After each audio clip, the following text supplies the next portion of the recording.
आप सभी का स्वागत है। आज हमारे साथ हैं कुंदन पॉल। हम ये आज जानने का प्रयास करेंगे जो नीट के स्टूडेंट होते हैं उन्हें जीवन में क्या क्या संघर्ष करना पड़ता है, उन्हें क्या क्या परेशानी आती है। तो आइए कुंदन पॉल से बात करते हैं। कुंदन पॉल जी, आपका बहुत भी स्वागत है। बहुत बहुत धन्यवाद हमें अपने चैनल पे बुलाने के लिए। बिल्कुल बिल्कुल। तो आप ये बताइए सबसे पहले कि आप जिस 10th पास किए, 10th पास करने के बाद आपको ये कब लगा कि मुझे मेडिकल फील्ड में आना चाहिए या फिर आईआईटी करना चाहिए या फिर मतलब आगे कुछ यूपीएससी बीपीएससी आर्ट्स भी ले सकते थे, कॉमर्स भी ले सकते थे, तो इस पे आपका क्या राय है? सबसे पहले तो थैंक यू मुझे बुलाने के लिए यहाँ पे। बिल्कुल, आपका भी बहुत बहुत स्वागत है। जी बिल्कुल। जैसे कि आपका सवाल था कि मेरा कब मैंने ये ड्रीम किया कि मुझे एक मेडिकल फील्ड में जाना है।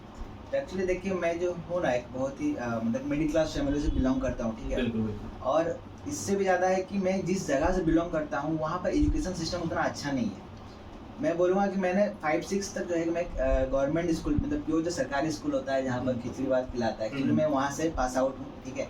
उसके बाद मैं 10th तक मैं आपको सीबीएसई करिकुलम से पढ़ा हूँ।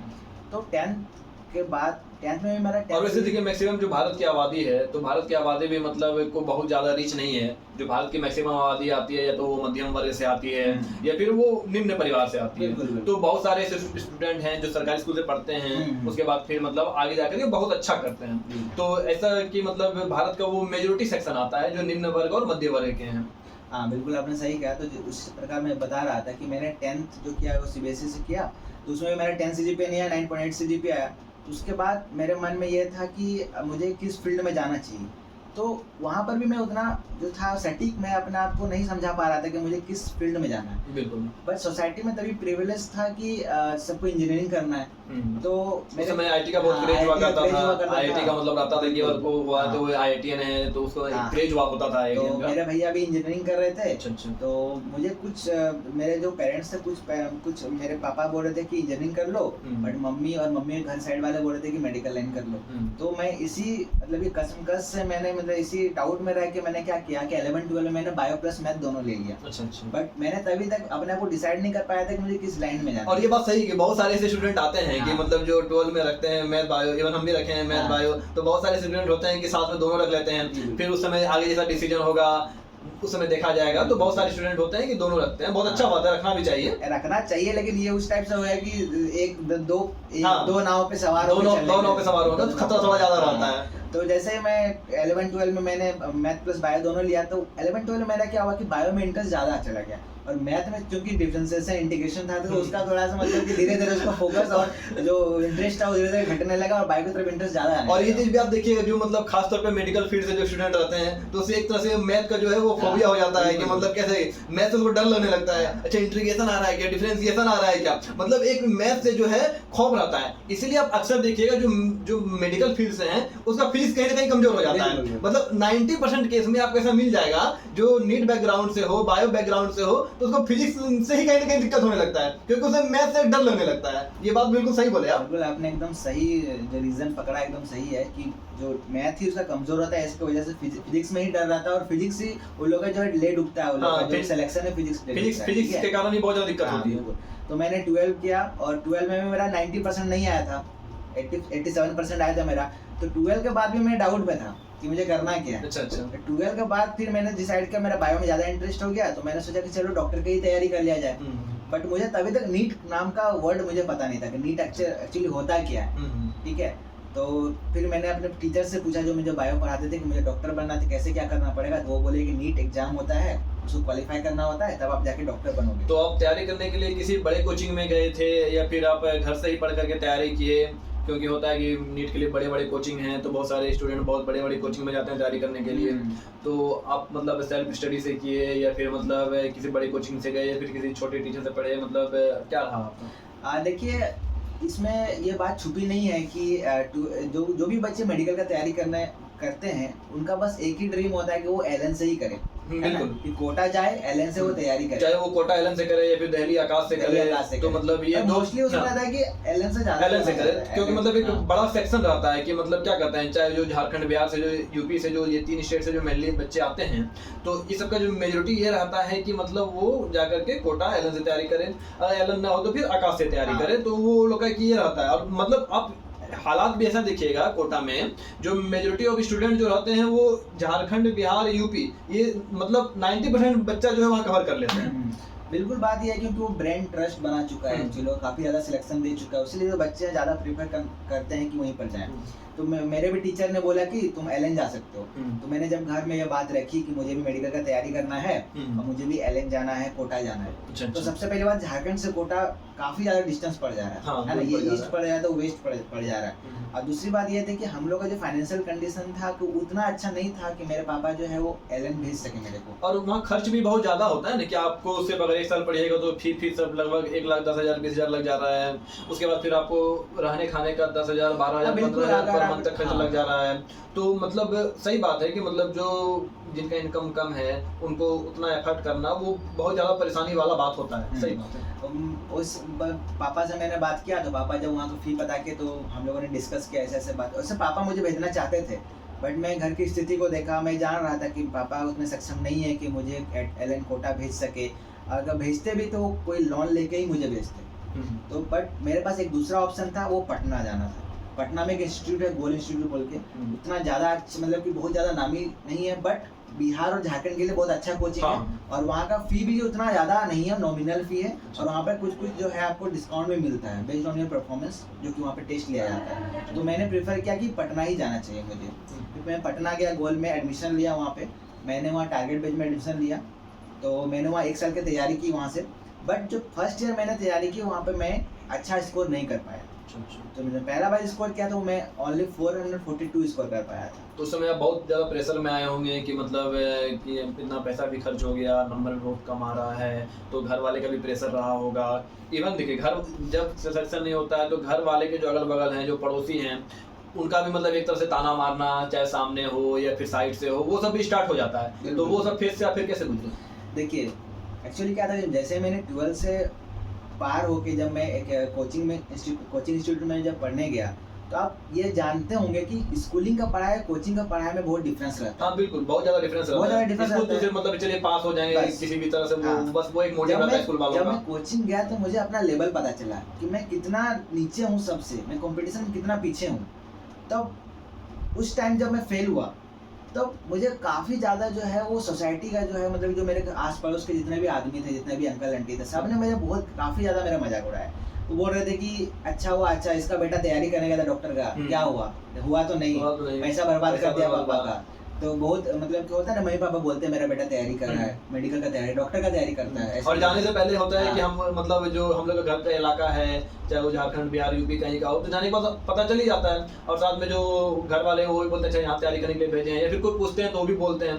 तो आदमी अगल बगल जानता है अच्छा वहाँ भेजा है, तो एक मतलब वो क्या कहते हैं, सामने से या साइड से मतलब ताना टाइप का वो आता ही है। ये है कि हम लोग आसपास जितने भी आदमी होते हैं ना, सब एक तरह से क्या होता है कि अपने जो पेरेंट्स होते हैं वो काफ़ी ज़्यादा एक्सपेक्टेशन आपसे लगा के रखते हैं कि मेरा बेटा तैयारी कर रहा है, हम पैसा भेज रहे हैं बेटा को, उसको कोई दिक्कत नहीं होना चाहिए, और वो अपना अच्छे से तैयारी कर रहा है।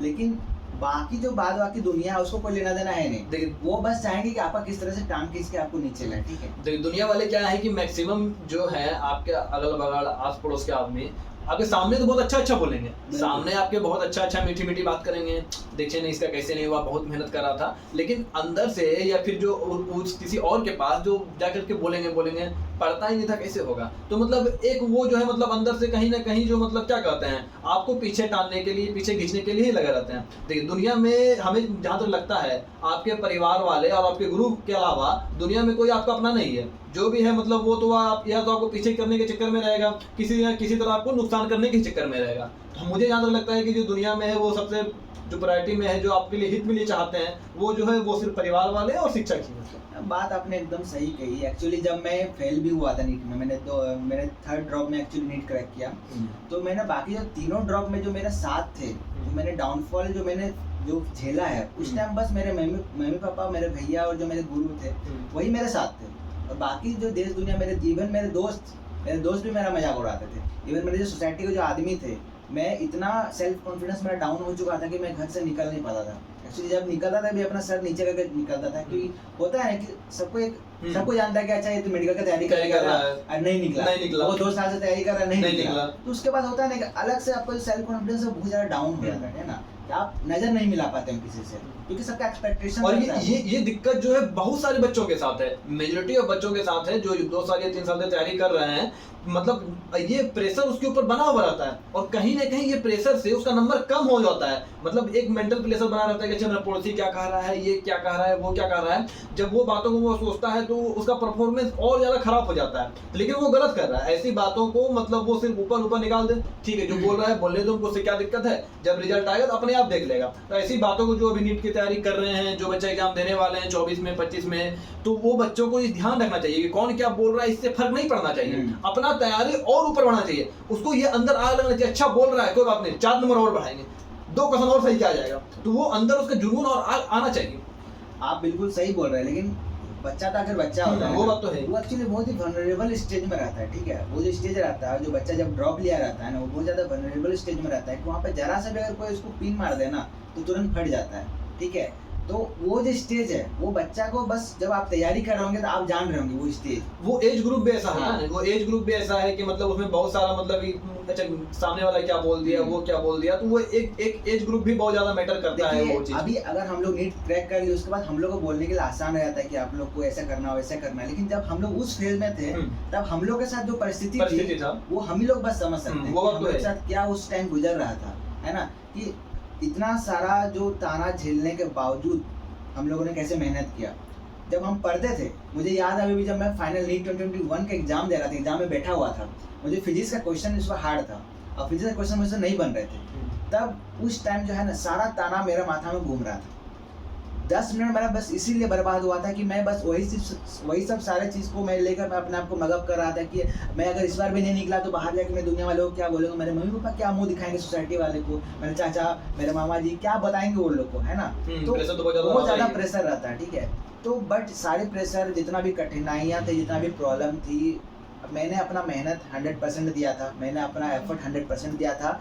और एक्चुअली बोलता है ना, जो मेहनत करता सफलता उसी का कदम चूमती है, और मैंने अपना 100% दिया था। मुझे अपने ऊपर इस पर सेल्फ कॉन्फिडेंस था कि अगर मैं मेहनत किया हूँ, मैंने एनसीईआरटी पढ़ा है, मेरा मॉक टेस्ट में इतना मार्क्स आ रहा है, तो मुझे पता था कि नीट में मेरा सिलेक्शन कोई नहीं रोक सकता। इतना कॉन्फिडेंस आ जाता तैयारी करने के टाइम, है ना। तो उस बार ऐसा हुआ कि मेरा जो मार्क्स था वो 628 आया था आउट ऑफ 720। तो उस बार मेरा सिलेक्शन हुआ और मुझे रिम्स रांची मिला, जो कि one of the best medical colleges in all over India and number 1 college है झारखंड में। उसके बाद जो भी लोग मुझे ताना मार रहे थे, जितने भी लोग बोल रहे थे कि इसका बेटा कुछ नहीं कर सकता, पैसा बर्बाद कर रहा है, इसका मम्मी पापा का वो सिनेरियो चेंज हो गया, सिनेरियो चेंज हो गया। बोलते हैं ना कि जो वक्त बदलते समय नहीं लगता। तो रातों रात जो मेरा जो कंडीशन था, यहाँ से मेरा यहाँ पहुँच गया, ठीक है। जैसे ही मेरा सिलेक्शन हुआ, जिस लोग को मैं नहीं जानता था वो लोग भी मेरे से मिलने आ रहे हैं, मिठाई का डब्बा लेके, ये लेके, वो लेके, कि तुमने बहुत अच्छा किया, मुझे पता था कि तुम करोगे ही, ठीक है। जो कल दिन पीछे आपको बुराई कर क्या करते थे, वो भी सामने आकर के बोल रहे हैं कि नहीं, हमें तो पूरा उम्मीद था कि होगा ही। तो वो सब बातें तो मतलब क्या कहते हैं, एक होने के बाद तो हमें दिखावे के लिए बोलता ही है। देखिए, अपने तैयारी के दौरान मैंने एक चीज सीखी है कि आपका मेहनत कोई नहीं देखता है। हाँ। जो चीज लोग देखते हैं वो आपका रिजल्ट है ना। आपने चाहे कितना भी मेहनत किया हो, चाहे आप रात दिन पढ़ाई की हो, चाहे आप कोई भी फंक्शन अटेंड नहीं किया हो, चाहे आपका तबीयत खराब कुछ भी हो, चाहे आप बुखार में पड़े हो, कुछ भी करके आपने पढ़ा हो, सोसाइटी वालों को बस फर्क पड़ता है कि आपका रिजल्ट, अंतिम सफलता क्या है, अंतिम सफलता क्या है, दुनिया वही देखती है, अंतिम सफलता आपका क्या है, बस यही देखती है। और जब आप सफल हो जाते हैं, जो बच्चा मेहनत नहीं करता है ना, उसको भी बोलते हैं कि बहुत मेहनत, वो बच्चा बहुत ज्यादा मेहनत किया हुआ रहता है। तो सोसाइटी का जो परसेप्शन रहता है ना, वो चेंज होता रहता है। बट आपको जो है अपने ऊपर विश्वास और अपने ऊपर धैर्य बनाए रखने की जरूरत होती है, ठीक है। जो नीट के जो भी बच्चे जो देंगे 2024 में 25 में, तो उस पर आपका क्या राय है? वो से मतलब आपके हिसाब से कुछ टिप्स सुने जो उन्हें फायदेमंद है लास्ट मोमेंट पे, जो मतलब पूरे साल भर जो अच्छे पढ़ रहे हैं। बहुत ऐसे बच्चे होते हैं जो साल भर अच्छे पढ़ते हैं, लेकिन लास्ट टाइम में वो प्रेशर के कारण जो है मतलब अपना रिजल्ट खराब कर देते हैं। तो वैसे बच्चों के लिए, या फिर जो तैयारी अभी कर रहे हैं, क्योंकि अभी समय है, अभी बहुत अच्छा कर सकते हैं वो, तो उसके लिए आप क्या बोलना चाहेंगे? देखिए, मैंने जो नीट को जितना समझा है, तो नीट जो एक्चुअली है नॉलेज के एग्जाम नहीं है, ठीक है। मेरे हिसाब से जो नीट है वो एक साइकोलॉजिकल एग्जाम है, जिसमें कि जो एनटीए है आपको टेस्ट कर रहा होता है कि आप जो कैपेबल है कि नहीं एक डॉक्टर बनने के लिए, ठीक है। उसमें जो है आप जरा देखिए, क्वेश्चन ज्यादा हार्ड नहीं पूछे जाते। हम भी बार बार ये बात को बोलते हैं कि जो नीट का जो पैटर्न रहता है वो 2 चीजों पर निर्भर करता है, आपको कितना आ रहा है और आपका स्पीड कितना है। यहाँ स्पीड बहुत ज्यादा मैटर कर रहा है। बहुत सारे बच्चे हैं जिसको सब कुछ आता है लेकिन स्पीड इतना स्लो है कि लास्ट में आकर के गड़बड़ा जाते हैं। तो मतलब चीजें जो है मतलब बहुत हार्ड नहीं पूछता है, चीजें इजी पूछता है, मीडियम भी पूछता है, लेकिन स्पीड मेंटेन करना लास्ट मोमेंट तक ये सबसे ज्यादा इंपॉर्टेंट होता है नीट के लिए। हाँ बिल्कुल। और ये भी बात है कि आप अपने आप को कितना ढाल रहे हो उस एग्जाम के लिए, आप अपने आप को मेंटली कितना प्रिपेयर कर रहे हैं, आप अपने आप को फिजिकली कितना प्रिपेयर कर रहे हैं फॉर ओनली दोस 3 आवर्स। क्योंकि आपका 3 आवर में आप चाहे एक ड्रॉप लिए हो, चाहे 2 ड्रॉप लिए हो, चाहे 3 ड्रॉप लिए हो, बच्चे कितने साल से तैयारी कर रहे होते हैं, बस वो 3 साढ़े 3 घंटे में आपका जो है रिजल्ट आने वाला है। वही सबसे ज्यादा इंपॉर्टेंट है। हाँ। सब कुछ वही है, वो 3 घंटा ही है बस। तो इसके लिए मैं बोलूंगा कि आप मेंटली प्रिपेयर्ड हो, ठीक है। फिजिकली सब ज्यादा इंपॉर्टेंट है, मेंटली प्रिपेयर्ड हो कि आप जो है वो 3 साढ़े 3 घंटों में फोड़ के आने वाले हो, ठीक है। नॉलेज सारा रहता है, ऐसा बात नहीं है कि बच्चे जो तैयारी नहीं करते, मेहनत नहीं करते, बट वो 3.5 घंटे में बच्चे प्रेशराइज होते हैं, प्रेशर इतना बिल्डअप कर लेते हैं ना कि जो क्वेश्चन आते हुए भी गलत कर लेंगे, सिली मिस्टेक्स कर देंगे।